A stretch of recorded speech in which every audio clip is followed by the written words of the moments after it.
जय हिंद दोस्तों, नमस्कार। मैं हूं अभय और आप सभी का स्वागत करता हूं आपके अपने परिवार अभय एक्सेल कंप्यूटर में। दोस्तों, ट्रिपल सी के आज के इस वीडियो में हम डिस्कस करेंगे ट्रिपल सी के 8th chapter digital financial tools के मोस्ट इंपॉर्टेंट क्वेश्चंस जो अक्सर ट्रिपल सी एग्जाम में पूछे जाते हैं। इसके अलावा अभी तक अगर आपका कोई भी टॉपिक क्लियर नहीं है तो आप फेसबुक, इंस्टाग्राम या टेलीग्राम पर अभय एक्सेल कंप्यूटर सर्च करके क्वेश्चन हमसे जरूर पूछेगा। आप यहां पर हमें जरूर फॉलो करिए ताकि एग्जाम के बाद क्वेश्चंस आप आसानी से हमें सेंड कर सके। अगर आप मेल करना चाहते हैं तो हमारी मेल है abhayexcelcomputer@gmail.com। अब देखते हैं कल जो क्वेश्चंस मैंने आपसे पूछे थे उन क्वेश्चन का राइट आंसर सबसे पहले किन लोगों ने दिया है। तो गायत्री नगर, रंजीता सोनकर, अंकिता पाल, नेचुरल अंकित और आहान मिश्रा। सबसे पहले इन सभी लोगों ने कमेंट करके आंसर दिया था, इनको बहुत ही बहुत धन्यवाद। आज ही वीडियो के लास्ट में कुछ क्वेश्चंस आपके लिए हैं और कल की क्लास में जो क्वेश्चंस मैंने आपसे पूछे थे उन क्वेश्चंस का आंसर भी मैं आपको बताऊंगा। तो चलिए शुरू करते हैं आज की एक क्लास। और क्लास को स्टार्ट करने से पहले वीडियो को आप ज्यादा से ज्यादा शेयर कर दीजिए ताकि ज्यादा से ज्यादा स्टूडेंट्स मेरे साथ जुड़ सकें और आसानी से ट्रिपल सी एग्जाम को टॉप कर सकें। तो चलिए शुरू करते हैं।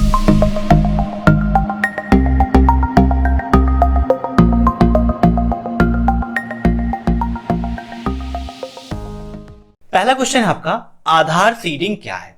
इन सभी क्वेश्चंस को आप मॉक टेस्ट के रूप में लेते रहिए और कमेंट बॉक्स में आंसर्स देते रहिए। वीडियो के लास्ट में आप जरूर बताइएगा कि आपके कितने क्वेश्चंस सही हुए हैं। अब यहां पर पूछा गया है आधार सीडिंग। आधार सीडिंग से 2-3 क्वेश्चंस आते हैं, वो सब मैं आपको बताऊंगा। तो इसका राइट आंसर है ऑप्शन 4, आधार कार्ड को बैंक खाते से जोड़ना। ठीक है, आधार कार्ड को बैंक खाते से जोड़ना ही आधार सीडिंग कहलाता है। अब एक क्वेश्चन इससे संबंधित ये पूछा जाता है कि हम कैसे पता करेंगे कि हमारा आधार कार्ड बैंक अकाउंट से लिंक है या फिर नहीं लिंक है, या इसके लिए हम कौन सी सर्विस का उपयोग करते हैं, ये क्वेश्चन भी पूछा जाता है। तो इसका राइट आंसर है QSAM, query service on Aadhaar mapper. QSAM का फुल फॉर्म क्या होता है, यह भी आपके एग्जाम में पूछा जाता है। तो क्या होता है, query service on Aadhaar mapper, जिसके द्वारा हम यह चेक कर सकते हैं कि आधार कार्ड हमारा बैंक अकाउंट से लिंक है अथवा नहीं। ठीक है, जब भी आप वीडियोस को देखिए साथ में एक नोटबुक और पेन जरूर रखिए ताकि जो भी पॉइंट्स मैं आपको अलग से बताता हूं उनको आप नोट कर सकें और एग्जाम टाइम पर अच्छे से रिवाइज कर सकें। अब देखते हैं नेक्स्ट क्वेश्चन। भीम ऐप की शुरुआत भारत में कब हुई। भीम ऐप काफी इंपॉर्टेंट है, काफी अच्छा है आप सभी के लिए। तो बताइए भीम ऐप की शुरुआत भारत में कब हुई। तो इसका राइट आंसर है ऑप्शन 4, 30 दिसंबर 2016। 30 दिसंबर 2016 को भारत में भीम ऐप की शुरुआत हुई थी। कैसी हुई ये भी आप जान लीजिए। नोटबंदी के बाद जब लोगों को बहुत ही ज्यादा समस्या होने लगी, उस समय भारतीय सरकार ने NPCI के माध्यम से भीम ऐप को लॉन्च किया था। क्वेश्चन भी आता है कि भीम ऐप किसके द्वारा जारी किया गया, तो NPCI द्वारा जारी किया। किसके द्वारा, NPCI द्वारा। NPCI का फुल फॉर्म क्या होता है, यह भी ट्रिपल सी एग्जाम में पूछा जाता है। तो NPCI का फुल फॉर्म होता है national payment corporation of India. क्या होता है बच्चों, national payment corporation of India. ठीक है, भीम ऐप के द्वारा हम एक बार में कितना ट्रांजैक्शन कर सकते हैं, यह क्वेश्चन भी ट्रिपल सी एग्जाम में काफी पूछा जाता है। भीम ऐप के द्वारा पूरे दिन में कितना ट्रांजैक्शन कर सकते हैं, यह क्वेश्चन भी ट्रिपल सी एग्जाम में पूछा जाता है। मींस एक बार एक दिन पूरा पूछा जाता है। तो अगर आपसे पूछना है कि एक बार में कितना कर सकते हैं तो 20,000, और पूरे दिन में कितना कर सकते हैं तो 40,000 रुपए का ट्रांजैक्शन आप इससे कर सकते हो। ठीक है, समझ गए। अब देखते हैं नेक्स्ट क्वेश्चन। IMPS की टाइमिंग क्या है। IMPS काफी इंपॉर्टेंट है, काफी सारे क्वेश्चन इससे पूछे जाते हैं। बताइए। तो इसका राइट आंसर है ऑप्शन 4, 24 × 7। 24 × 7 का मतलब हो गया सप्ताह के 7 दिन 24 घंटे कभी भी आप इसका उपयोग कर सकते हैं। IMPS का फुल फॉर्म क्या होता है, यह भी आपके एग्जाम में पूछा जाता है। तो IMPS का फुल फॉर्म होता है इमीडिएट पेमेंट सर्विस। क्या होता है, इमीडिएट पेमेंट सर्विस। ठीक है, इसके माध्यम से आप रात्रि में 12 बजे ट्रांसफर करें, 1 बजे, 2 बजे, कोई भी दिक्कत नहीं है। ऑल टाइम में पेमेंट एक्सेप्ट करता है। तुरंत आप पैसा भेजिए, तुरंत दूसरे के अकाउंट में पैसा पहुंच जाता है। ठीक है, अब नेक्स्ट, POS का पूर्ण रूप क्या है। What is the full form of POS। तो इसका राइट आंसर है option second, point of sale. ठीक है दोस्तों, अब नेक्स्ट, यूएसएसडी प्रतिदिन प्रति ग्राहक कितने रुपए भुगतान के लिए इस्तेमाल किया जा सकता है। मीन्स यूएसएसडी सेवा का लाभ उठाकर पर कस्टमर आप कितने रुपए का ट्रांजैक्शन कर सकते हो, बताइए। काफी इंपॉर्टेंट क्वेश्चन है आपके लिए। तो इसका राइट आंसर है ऑप्शन थर्ड, 5000। यूएसएसडी सेवा का लाभ उठाकर आप 5000 रुपए कस्टमर को ट्रांसफर कर सकते हो। यूएसएसडी का फुल फॉर्म क्या होता है, यह भी आपके एग्जाम में पूछा जाता है, बताइए। यूएसएसडी का फुल फॉर्म काफी इंपॉर्टेंट है, क्वेश्चन आपके लिए है, कमेंट बॉक्स में आप आंसर दीजिएगा। अब नेक्स्ट, एईपीएस में डेबिट कार्ड की कोई जरूरत नहीं होती, बताइए। एईपीएस में डेबिट कार्ड की कोई जरूरत होती है या फिर नहीं। ट्रू एंड फॉल्स के भी काफी क्वेश्चंस आपके एग्जाम में आ जाते हैं। बहुत सारे लोग कमेंट करते हैं कि सर ट्रू एंड फॉल्स के कितने क्वेश्चंस आते हैं, तो कोई भी संख्या फिक्स नहीं है कि इतने क्वेश्चन ट्रू एंड फॉल्स के आएंगे, इतने ऑब्जेक्टिव आएंगे। कभी कभी किसी किसी के एग्जाम में ज्यादा क्वेश्चंस आ जाते हैं ट्रू एंड फॉल्स के, और कभी कभी किसी किसी के एग्जाम में मात्र 2-4 क्वेश्चन ही ट्रू एंड फॉल्स के आते हैं, ऐसा भी होता है। तो इसका राइट आंसर होगा ट्रू, क्योंकि एईपीएस में डेबिट कार्ड की कोई भी जरूरत नहीं होती है, क्योंकि वहां पर आधार कार्ड के द्वारा ही ट्रांजैक्शन होता है। दोस्तों, वीडियो के नीचे मैंने 2000 क्वेश्चंस की पीडीएफ की लिंक दी है, उसे आप जरूर डाउनलोड कीजिएगा, जहां पर लिब्रे ऑफिस की शॉर्टकट कीज, सभी फुल फॉर्म्स, यूनिक्स लाइनस की कमांड, फाइल एक्सटेंशंस, ये सब कुछ मैंने उसमें इंक्लूड किया है, जो ट्रिपल-सी एग्जाम के लिए बहुत ही ज्यादा इंपॉर्टेंट है, और उसे पढ़ के आप आसानी से ट्रिपल-सी एग्जाम को टॉप कर सकते हो। अब नेक्स्ट, क्या डायल करके यूएसएसडी सेवा का लाभ उठा सकते हैं, बताइए। मीन्स यूएसएसडी सेवा का लाभ उठाने के लिए क्या प्रयोग करते हैं, कौन सा कोड, तो राइट आंसर होगा *99#। *99# प्रेस करके आप इस सेवा का लाभ उठा सकते हो, जिसके द्वारा आप 5000 रुपए ट्रांसफर कर सकते हो। इसके अलावा एक क्वेश्चन ये भी पूछा जाता है कि यूएसएसडी के माध्यम से हम कौन कौन सी सेवाओं का लाभ उठा सकते हैं। तो इसके द्वारा अगर आप चाहें तो आप बैलेंस इंक्वायरी कर सकते हैं, ठीक है। आपको मिनी स्टेटमेंट चाहिए तो आप मिनी स्टेटमेंट भी देख सकते हो, ठीक है। बैलेंस इंक्वायरी हो गया, मिनी स्टेटमेंट हो गया, ट्रांसफर करना है, तो ये सारी जानकारी आप खाते से संबंधित ले सकते हो। अब नेक्स्ट, एईपीएस के माध्यम से लेन देन में बैंक द्वारा कितने रुपए की सीमा तय की गई है, बताइए। एईपीएस के द्वारा, तो इसका राइट आंसर होगा ऑप्शन 4, 10,000 रुपए, ठीक है। एईपीएस के माध्यम से एक कस्टमर एक दिन में मैक्सिमम 10,000 रुपए निकाल सकता है, ठीक है। एईपीएस का मतलब हो गया आधार इनेबल्ड पेमेंट सिस्टम। क्या हो गया, आधार इनेबल्ड पेमेंट सिस्टम, जिसमें कस्टमर अपने आधार कार्ड और फिंगरप्रिंट के जरिए एक दिन में 10,000 रुपए निकाल सकता है, ठीक है। अब नेक्स्ट, क्यूआर कोड और बार कोड एक ही है, ट्रू या फॉल्स, बताइए। क्यूआर कोड और बार कोड एक ही है। काफी सिंपल सा क्वेश्चन है, लेकिन ट्रिपल-सी एग्जाम के लिए काफी इंपॉर्टेंट है। तो ये बिल्कुल फॉल्स है, क्योंकि क्यूआर कोड और बार कोड एक नहीं होते हैं, ठीक है। अब नेक्स्ट, आईएमपीएस कब लॉन्च किया गया, बताइए। आईएमपीएस इमीडिएट पेमेंट सर्विस कब लॉन्च की गई भाई, ऑप्शन 4, 2010। 2010 में आईएमपीएस को लॉन्च किया गया था। अब नेक्स्ट, आईएफएससी स्टैंड फॉर, बताइए। आईएफएससी कोड, सभी का अपना बैंक अकाउंट होगा और सभी के पास में हर बैंक का अपना अलग अलग आईएफएससी कोड होता है, लेकिन आईएफएससी का फुल फॉर्म क्या है बहुत सारे लोगों को नहीं पता है, बताइए।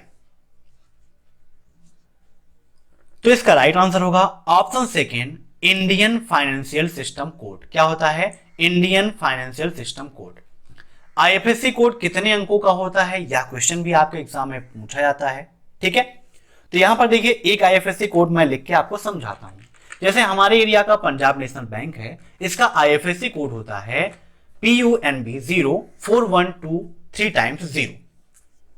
अब यहां पर टोटल नंबर कितने हो गए, आपको ये भी काउंट करना है कितने अंकों का हो गया, टोटल संख्या कितनी है इसकी। तो यहां पर देखिए 4 आपके क्या है, कैरेक्टर्स हैं, बाकी के आप 7 यहां पर क्या है, नंबर्स हैं। मैं इसे टोटल देखें तो कितने डिजिट हो गए इसमें, तो आपके 11 हो गए, ठीक है।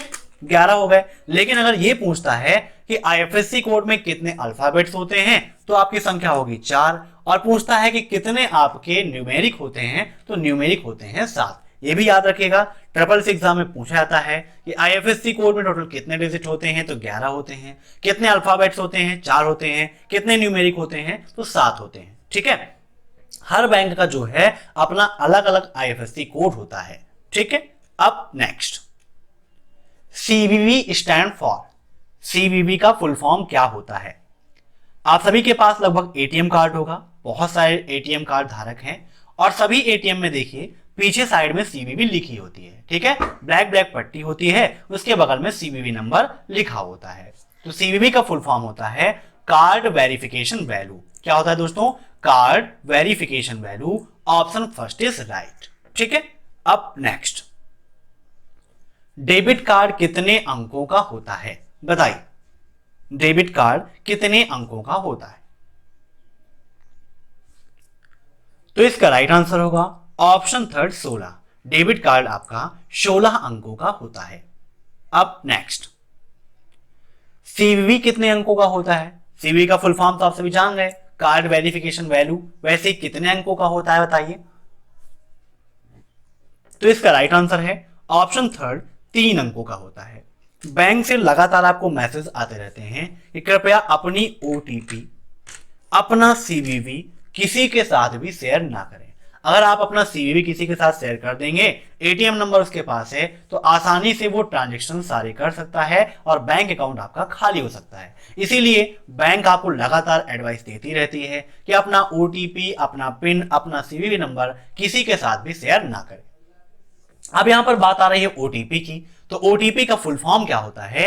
या क्वेश्चन में ट्रिपल सी एग्जाम में काफी पूछा आता है। तो ओटीपी का फुल फॉर्म होता है वन टाइम पासवर्ड। ठीक है, मींस ऐसा पासवर्ड जिसका उपयोग हम एक समय में कर सकते हैं, मतलब एक ही बार आप कर सकते हो। ठीक है, अब नेक्स्ट, एनईएफटी की शुरुआत कब हुई? बताइए, एनईएफटी, एनईएफटी का फुल फॉर्म क्या होता है? यह भी आपके लिए काफी इंपॉर्टेंट है, और इसकी शुरुआत कब हुई फटाफट कमेंट करके बताइए। तो एनईएफटी का फुल फॉर्म होता है नेशनल इलेक्ट्रॉनिक फंड ट्रांसफर। क्या होता है? National electronic fund transfer. याद कर लीजिएगा, काफी इंपॉर्टेंट है, और इसकी शुरुआत हुई थी नवंबर 2005 में। Option first is right. ठीक है, राइट आंसर क्या है? नवंबर 2005।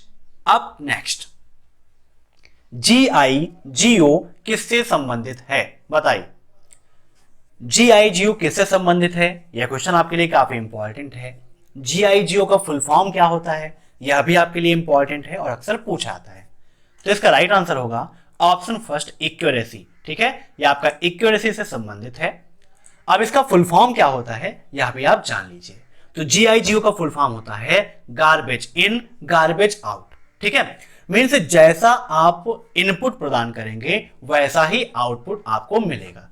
अगर आप खराब इनपुट देते हैं और आप ये सोचें कि हमें अच्छा आउटपुट मिल जाए, तो ऐसा कभी नहीं हो सकता है। मीन्स जैसा इनपुट वैसा आउटपुट। कहा भी गया है जैसी करनी वैसी भरनी। ठीक है, सटीक इसी पे है। अब नेक्स्ट, एमआईसीआर कोड की पहली 3 संख्या क्या दर्शाते हैं? एमआईसीआर, एक क्वेश्चन इससे संबंधित यह पूछा जाता है कि बैंक में चेक व ड्राफ्ट में किसका उपयोग किया जाता है? पूछा था ना क्वेश्चन ट्रिपल सी में, काफी पूछा गया है। तो बैंक में चेक व ड्राफ्ट में जो उपयोग होता है उसे बोलते हैं हम एमआईसीआर। ठीक है, एमआईसीआर। और एमआईसीआर कोड जो होता है उसकी जो पहले की 3 डिजिट्स हैं वो शहर के कोड को, ठीक है, मींस उस एरिया के कोड को दर्शाता है। ठीक है, समझ गए? अब नेक्स्ट, यूपीआई की टाइमिंग क्या है? यूपीआई प्रेजेंट टाइम पर लगभग सभी लोग यूपीआई का उपयोग कर रहे हैं। तो बताइए यूपीआई का उपयोग कितने बजे से कितने बजे तक आप करते हैं, या इसका राइट आंसर क्या होगा? तो इसका राइट आंसर होगा ऑप्शन 4 24 × 7, अर्थात यूपीआई का उपयोग आप एनी टाइम कभी भी कर सकते हैं। यूपीआई काफी इंपॉर्टेंट हो गया है, हमारी दैनिक दिनचर्या में आ चुका है। अब कोई भी पेमेंट करनी होती है तो हमें बैंक नहीं जाना होता है, हमें गैस का बिल पे करना है, बिजली का बिल पे करना है, कुछ भी पे करना है तो हम यूपीआई के माध्यम से आसानी से पे कर लेते हैं। अब नेक्स्ट, क्या यूएसएसडी सेवा द्वारा उपयोगकर्ता अपने बैंक खाते का मिनी स्टेटमेंट प्राप्त कर सकता है। यहाँ जो एसएसडी लिखा है ये एसएसडी ना होकर यूएसएसडी है कि क्या यूएसएसडी सेवा द्वारा उपयोगकर्ता अपने बैंक खाते का मिनी स्टेटमेंट प्राप्त कर सकता है? बताइए। अभी थोड़ी देर पहले मैंने आपको बताया था यूएसएसडी के द्वारा हम कौन कौन सी सेवाओं का लाभ उठाते हैं, तो ये बिल्कुल आपका सही है। इसके द्वारा हम मिनी स्टेटमेंट भी निकाल सकते हैं। ठीक है, अब नेक्स्ट क्वेश्चन देखते हैं। MMID स्टैंड फॉर, MMID का फुल फॉर्म क्या होता है? ये क्वेश्चन भी बहुत ज्यादा ट्रिपल सी एग्जाम में पूछा जाता है। तो MMID का फुल फॉर्म होता है मोबाइल मनी आइडेंटिफायर। क्या होता है? Mobile money identifier. नोट कर लीजिएगा, काफी इंपॉर्टेंट क्वेश्चन है। अब नेक्स्ट क्वेश्चन देखते हैं हम। AEPS स्टैंड फॉर, AEPS का फुल फॉर्म क्या होता है? तो अभी कुछ समय पहले मैंने आपको बताया था कि AEPS का फुल फॉर्म क्या है। तो AEPS का फुल फॉर्म होता है आधार इनेबल पेमेंट सिस्टम। क्या होता है? आधार इनेबल पेमेंट सिस्टम। इसमें आधार कार्ड के द्वारा कस्टमर अपने बैलेंस की इंक्वायरी कर सकता है, अपने खाते का मिनी स्टेटमेंट प्राप्त कर सकता है, या फिर अपने अकाउंट से पैसा निकालना चाहता है तो वह आधार कार्ड के द्वारा कैश विड्रॉ भी कर सकता है। Means cash withdraw, balance inquiry और मिनी स्टेटमेंट, ये तीनों सेवाएं उसे AEPS के माध्यम से मिल जाती हैं। ठीक है, कभी कभी आपके एग्जाम में ये क्वेश्चन पूछता है कि AEPS में ई क्या प्रेजेंट करता है। तो यहां पे ई क्या प्रेजेंट कर रहा है? इनेबल को प्रेजेंट करता है। अक्सर ऐसे क्वेश्चन ट्रिपल सी एग्जाम में पूछे जाते हैं कि आपको पूरा फुल फॉर्म याद है, बट ऐसे पूछ लेता है कि AEPS में ई क्या प्रेजेंट करता है, यूपीआई में आई क्या प्रेजेंट कर रहा है। तो जब आपको फुल फॉर्म पूरी तरह से याद होगा तो आसानी से आप एक वर्ड का फुल फॉर्म बता सकते हो। ठीक है, अब नेक्स्ट, AEPS के द्वारा कौन सा कार्य कर सकते हैं? बताइए, AEPS के माध्यम से कौन सा काम कर सकते हैं हम? अभी थोड़ी देर पहले मैंने बताया कि बैलेंस पूछताछ भी कर सकते हैं, मतलब बैलेंस की इंक्वायरी करना, नगद निकासी कर सकते हैं, ट्रांसफर कर सकते हैं। तो इसका मतलब राइट आंसर क्या होगा इसका? All of above. ठीक है, अब next, UPI stand for, UPI का फुल फॉर्म क्या है? बताइए। यूपीआई काफी इंपॉर्टेंट है। यूपीआई का फुल फॉर्म क्या होता है? खटाखट बताइए। तो इसका राइट आंसर है यूनिफाइड पेमेंट इंटरफेस। क्या होता है? Unified payment interface. एग्जाम में ये क्वेश्चन पूछ लेता है यूपीआई में आई क्या प्रेजेंट कर रहा है। तो आई क्या प्रेजेंट कर रहा है? इंटरफेस को प्रेजेंट कर रहा है। ठीक है, काफी इंपॉर्टेंट है यूपीआई आपके लिए। अब नेक्स्ट, यूपीआई किसके द्वारा डेवलप किया गया? बताइए। तो यूपीआई आपका एनपीसीआई द्वारा डेवलप किया गया है। एनपीसीआई का फुल फॉर्म क्या है? National payment corporation of India. Bhim का फुल फॉर्म क्या है? Bharat interface for money. क्या होता है? नोट कर लीजिएगा, Bharat interface for money. RBI का फुल फॉर्म क्या होता है? Reserve bank of India. ठीक है, अब एक क्वेश्चन ये भी आपके एग्जाम में पूछा जाता है कि भीम ऐप किस गवर्नर के समय में लॉन्च किया गया था। मीन्स जब भीम ऐप को लॉन्च किया गया उस समय आरबीआई के गवर्नर कौन थे? ये क्वेश्चन काफी इंपॉर्टेंट है ट्रिपल सी एग्जाम के लिए। बताइए, देखते हैं कितने लोगों को पता है। तो इसका राइट आंसर होगा उर्जित पटेल। ठीक है, उस समय आरबीआई के गवर्नर उर्जित पटेल जी थे। उन्होंने भीम ऐप को लॉन्च करवाया था। भीम ऐप का उपयोग यही था कि बैंक टू बैंक डायरेक्ट पैसा ट्रांसफर करना। नोटबंदी के समय में, ठीक है, बैंक टू बैंक सीधे पैसे ट्रांसफर करने के लिए ही भीम ऐप को लॉन्च किया गया था। कब लॉन्च किया गया था? 30 दिसंबर 2016 को। किसके द्वारा? एनपीसीआई द्वारा। एक बार में कितना पैसा ट्रांसफर कर सकते हैं? 20,000। पूरे दिन में कितना कर सकते हैं? 40,000। तो ये सारे क्वेश्चन याद रखिएगा, सारे क्वेश्चन आपके एग्जाम में पूछे जाते हैं। अब देखते हैं नेक्स्ट क्वेश्चन। आरटीजीएस के द्वारा ट्रांजेक्शन की मिनिमम लिमिट क्या है? बताइए। आरटीजीएस के द्वारा ट्रांजैक्शन की मिनिमम लिमिट, कम से कम लिमिट कितनी है? तो इसका राइट आंसर होगा ऑप्शन सेकंड, 2 लाख। 2 लाख रुपए से कम का ट्रांजैक्शन आप आरटीजीएस के द्वारा नहीं कर सकते हो। ठीक है, कहीं पर भी आप आरटीजीएस ट्रांजैक्शन करना चाहेंगे तो वहां पर लिखा होगा कि मिनिमम लिमिट इज 2 लाख। अगर आपके पास 1,99,999 रुपए हैं तब भी वह आरटीजीएस द्वारा ट्रांजैक्शन नहीं होगा जब तक कि आप उसे 2 लाख नहीं बना देंगे। आरटीजीएस का फुल फॉर्म क्या होता है? यह भी ट्रिपल सी एग्जाम में काफी पूछा जाता है। बताइए आरटीजीएस का फुल फॉर्म क्या होता है? तो आरटीजीएस का फुल फॉर्म होता है रियल टाइम ग्रॉस सेटलमेंट। क्या होता है? Real time gross settlement. काफी इंपॉर्टेंट है। अब देखते हैं कल की क्लास में जो क्वेश्चंस मैंने पूछे थे उन क्वेश्चंस का राइट आंसर क्या है। पहला क्वेश्चन था अमेजॉन किस सेगमेंट के अंतर्गत आता है? तो इसका राइट आंसर होगा ऑप्शन थर्ड B2C। ठीक है दोस्तों, वीडियो के नीचे मैंने जो 2000 क्वेश्चंस की लिंक दी है उसे आप जरूर डाउनलोड कीजिएगा। वो ट्रिपल सी एग्जाम को टॉप कराने में पूरी तरह से आपकी हेल्प करेगा। अमेजॉन B2C के अंतर्गत आता है, ऐसा क्यों? तो इसको आप समझिएगा। अमेजॉन एक ई कॉमर्शियल साइट है। यहां पर आप कोई भी प्रोडक्ट खरीद भी सकते हैं या आपका कोई प्रोडक्ट है तो यहां पर आप बेच भी सकते हैं। तो B2C का फुल फॉर्म क्या होता है? बिजनेस टू कंज्यूमर या बिजनेस टू कस्टमर। ठीक है, तो यहां पे आप अपना बिजनेस भी कर सकते हैं या आप कंज्यूमर बनके, ग्राहक बनके कोई भी सामान खरीद भी सकते हैं। इसके अलावा B2C B का फुल फॉर्म मैंने आपसे पूछा था, C2B का पूछा था, B2G का भी पूछा था। तो B2B का फुल फॉर्म क्या होता है? Business to business. याद कर लीजिएगा, business to business, C2B consumer to business, B2C business to consumer and B2G का फुल फॉर्म होता है बिजनेस टू गवर्नमेंट। याद कर लीजिएगा, काफी इंपॉर्टेंट है। नेक्स्ट क्वेश्चन देखते हैं क्या था कि इनमें से पोर्टल का एग्जांपल है। पोर्टल का एग्जांपल कौन सा है? आर्कुट, पिंटरेस्ट, याहू या alibaba.com। तो इसका राइट आंसर क्या था? Option third Yahoo. याहू आपका एक पोर्टल का एग्जांपल है। ठीक है, अब यहां पर कुछ क्वेश्चंस आपके लिए हैं। पहला क्वेश्चन मैं आपको देता हूं कि एनईएफटी के द्वारा कितने रुपए का ट्रांजैक्शन कर सकते हैं। ठीक है, एनईएफटी के द्वारा कितने रुपए का ट्रांजैक्शन कर सकते हैं।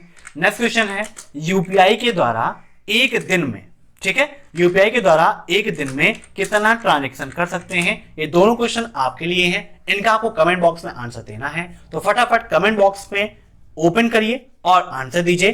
कल की क्लास में इन दोनों क्वेश्चन का आंसर और किन लोगों ने सबसे पहले आंसर दिया है यह मैं आपको बताऊंगा। मैं आशा करता हूं कि आपको ये वीडियो पसंद आया होगा। वीडियो पसंद आया हो तो लाइक कर दीजिए और अपने सभी दोस्तों के साथ शेयर कर दीजिए ताकि ज्यादा से ज्यादा स्टूडेंट्स मेरे साथ जुड़ सके और आसानी से ट्रिपल सी एग्जाम को टॉप कर सके। Thanks for watching my video. फिर मिलते हैं नेक्स्ट क्लास में, तब तक के लिए बाय बाय। और कल हमारा लास्ट चैप्टर होगा overview of future skill and cyber security का। काफी इंपॉर्टेंट टॉपिक है, नया चैप्टर है, नए नए क्वेश्चन एग्जाम में आते हैं। तो कल शाम 7:30 बजे आप सभी क्लास अटेंड जरूर करिएगा। और कल के बाद परसों से हम मॉर्निंग और इवनिंग दोनों क्लास लेंगे।